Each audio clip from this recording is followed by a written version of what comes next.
Өзүңүздөргө жакшы белгилүү болгондой, мына акыркы маалдарда мамлекетибиз кырдаал өтө курчуп кетти. Биз ушу кырдаалды жөнгө салуу боюнча силерге берген убаданын негизинде Садыр Нуркожоевич Жапаровду түрмөдөн чыгарып, аны актап, андан кийин мыйзамдуу түрдө Жогорку Кеңештин 61 депутатынын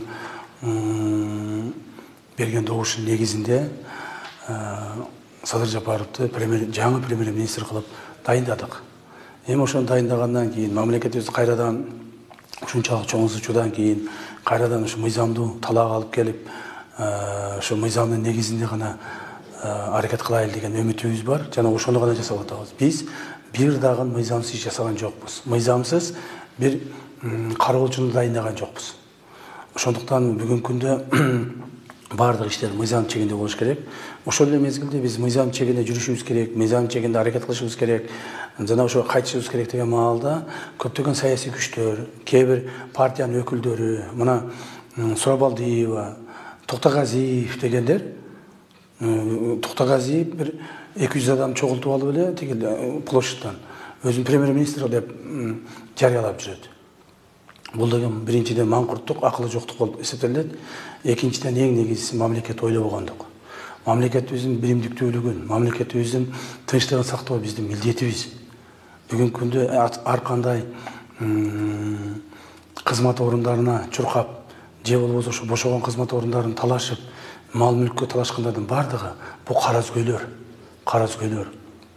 Бизге бүгүнкү күндө кызматтын деле кереги жок. Эч кандай байлыктын да кереги жок. Мамлекетибиз бүтүн болуп калса болду. Кыргызстаныбыз сакталып калса болду. Ошондуктан баардык күч аракетибизди жумшап, мына 3-4 күндөн бери тынбай чуркап жүрөбүз. Кудай буйрса, азыркы күндө мыйзамдуу талаага кайра алып келдик. Бүгүнкү күндө жаңы өкмөт парламенттин төрагасын шайладык. Абдалдай Мыктыбек Түсүповичти. Жаңы премьер-министр шайладык. Садыр Нуркожоевичти. Эми Садыр Нуркожоевич өкмөттүн составын шайлап, ошол мамлекетибизди алдыга жылышыбыз керек. Анан тияктан бирөө 2000 адам чыгара калып, бияктан бирөө 2000 адам чыгара калып, ушинтип эле отура берсе, бул эмне деген жакшылык болсун. Ошондуктан мен кайрылып кетем, урматтуу шайлоочулар, биздин силерге берген убадабыздын негизинде бир ай болуп биз айтып жүрдүк. Бир ай бою айттык, ошол Садыр Нуркожоевич чыгарабыз, мыйзамдуу түрдө бийлик алып келебиз деп. Бийлик алып келдик. Эми ар түрдүү ушактар таратып атышат.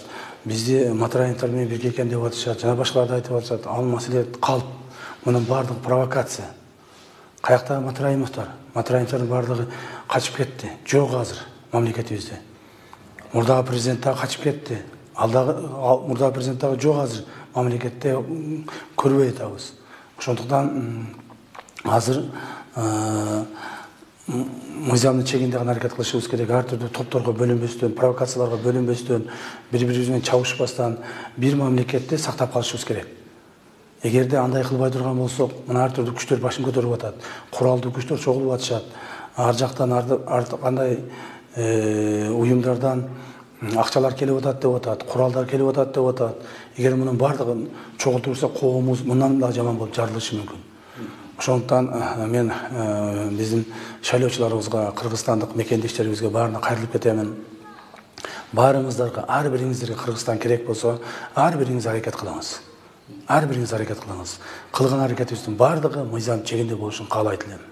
Биз сөзсүз түрдө тил табышабыз, сүйлөшөбүз, ар түрдүү күчтөр менен сүйлөшүп атабыз, партиялар менен сүйлөшүп атабыз. Бирок биз бир гана нерсени талап кылып атабыз. Мыйзамдуулукту гана.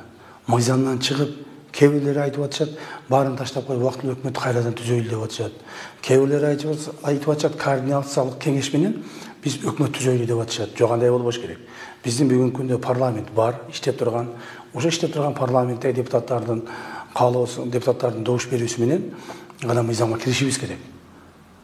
Биздин мамлекетте мыйзам талаага кирбей турган болсок, башка эл аралык уюмдар турат, башка коомдук уюмдар турат. Биздин өлкөбүз жок болуп кетүү коркунучуна турат.